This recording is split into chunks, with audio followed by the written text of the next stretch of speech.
जिंदाबाद जिंदाबाद जिंदाबाद जिंदाबाद जिंदाबाद। अरे देखो देखो कौन आया, शेर आया शेर आया।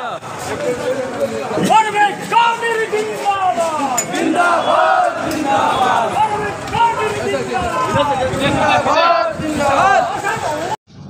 मैं मोहम्मद ज़हूर खान AS न्यूज़ से। आज हम पहुँचे हैं कचहरी, जहां आज ये वाराणसी का नामांकन हो रहा है और यहां पे बहुत सारे कैंडिडेट अपने नामांकन के लिए आए हुए हैं। अभी हमारे सामने जो है MIM पार्टी दिख रही है, तो आइए हम उनसे कुछ सवाल करते हैं, जानते हैं कि उनका किस तरीके से चुनाव का मुद्दा रहेगा, क्या वो आगे की क्या रणनीति बनाए हुए हैं, तो इस पर कुछ सवाल करते हैं। आइए सर, आप अपने बारे में पहले बताएं। मैं सुल्तान अहमद, युवा जिला अध्यक्ष MIM, और हमारी पार्टी गठबंधन जो है भागीदारी परिवर्तन मोर्चा, मुक्ति मोर्चा, इसमें शहर दक्षिणी से हमारे प्रदेश सचिवालय जनाब परवेज कादिर खान साहब को बैरिस्टर असदुद्दीन ओवैसी और हाजी शौकत अली साहब ने प्रत्याशी बनाया है, और उत्तरी विधानसभा से हरीश मिश्रा उर्फ मिश्रा जी बनारस वाले भैया को प्रत्याशी बनाया है। तो MIM ने सिर्फ 2 कैंडिडेट उतारे हैं या और भी है? नहीं, MIM के खाते में सिर्फ 2 सीट आई है। जब भी गठबंधन होता है तो वो आपस में सहमति के आधार पर सीटें का बंटवारा होता है। इसके लिए आप ये नहीं कह सकते कि MIM 2 उतारी है। तो और गठबंधन की जो सीटें हैं, बनारस में 8 विधानसभा है, तो बाकी सब पे गठबंधन है? जी, बाकी सब पे 6 विधानसभाओं पे गठबंधन। हमारे कैंट में गठबंधन है, रोहनिया में गठबंधन है, अजगरा में है, शिवपुर में है, पिंडरा में है। लगभग 6 विधानसभाओं में हमारे गठबंधन के प्रत्याशी लड़ रहे हैं। जैसे संतोष मौर्य जी लड़ रहे हैं जन अधिकार पार्टी से 390 वाराणसी कैंट से। बाकी इसी क्रम में अलग अलग विधानसभा में अलग अलग पार्टियों के प्रत्याशी घोषित किए गए और चुनाव बड़ी मजबूती से लड़ रहे हैं, पूरे संगठन के साथ लड़ रहे हैं। सर जी, देखा जा रहा है कि MIM का जो है क्रेज़ बहुत तेज़ी से बढ़ रहा है, और इसमें और भी जो धर्म के लोग हैं वो भी जुड़ रहे हैं बहुत तेज़ी से, और गंगा जमनी तहजीब भी इसमें पाई जाती है, और संविधान के बारे में ये खास करके बात करती है, जहाँ तक मेरी नॉलेज है। इसके बारे में आप क्या कहते हैं? हमारी पार्टी सबसे पहली चीज़ अव्वलन फंडामेंटल राइट और कॉन्स्टिट्यूशन राइट की बात करती है। संविधान ने हमको खाने पीने से लेके हर एक चीज़ का इजाज़त दिया है। तो हमारी जो पार्टी ऑल इंडिया मजलिस इत्तेहादुल मुस्लिमीन, वो हर एक नागरिक को उसके अधिकार की बात करती है, ना कि वो किसी के दबाव में, ना किसी के विरोध में बात करती है। वो सिर्फ और सिर्फ दलित, शोषित, वंचित, हर उस समाज, हर उस धर्म, जाति, संप्रदाय के लोगों की बात करती है जो आज के समय में दबे हुए हैं, कुचले हुए हैं, जिनका कोई सहारा नहीं है। क्या बात है, क्या बात है।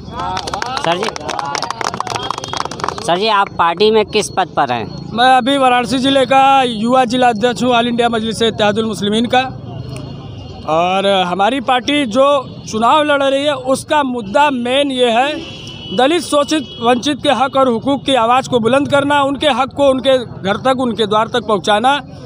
और दूसरी चीज़, हमारी पार्टी का मुख्य उद्देश्य है नारी सुरक्षा, स्वास्थ्य, सम्मान, रोजगार, ना कि किसी धर्म, जाति, संप्रदाय, मजहब के खिलाफ बोलना, ना कि किसी को ऐसा चीज़ बोलना चाहिए जिससे किसी को गहरा आघात पहुँचे। और हमारे जो कायदे मिल्लत सदर साहब अली जनाब बैरिस्टर हाजी असदुद्दीन ओवैसी साहब, जो इस पूरे भारत में इकलौते सांसद रत्न सांसद हैं, उन्होंने इस हिंदुस्तान की सरजमी पे एक नई हरित क्रांति का शुरुआत किया।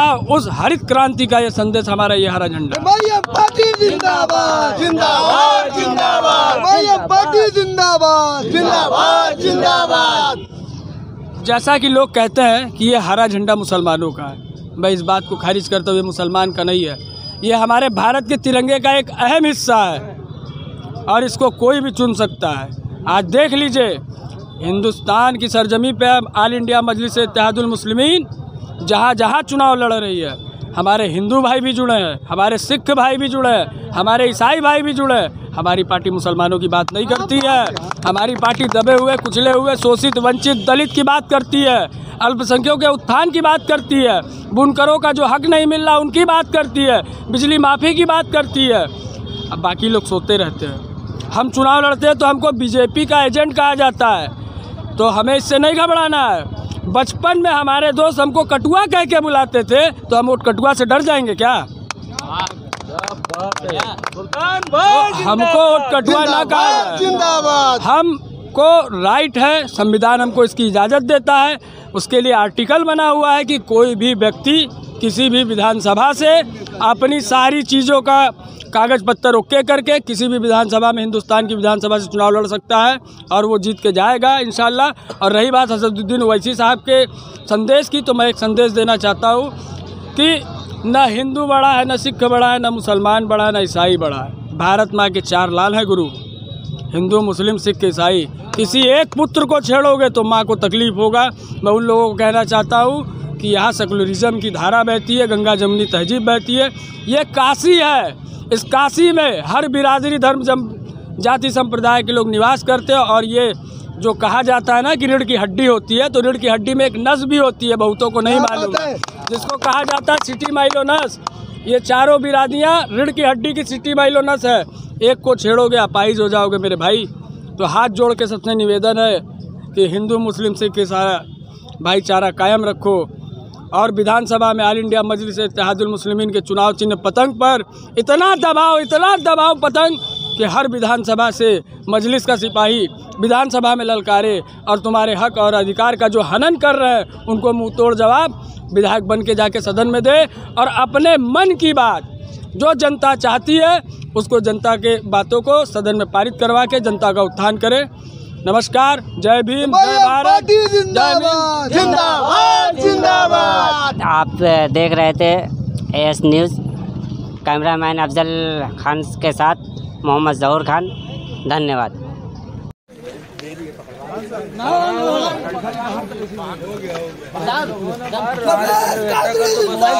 जिंदाबाद जिंदाबाद जिंदाबाद। देखो कौन आया, देखो कौन आया। एमआईएम पार्टी जिंदाबाद जिंदाबाद जिंदाबाद।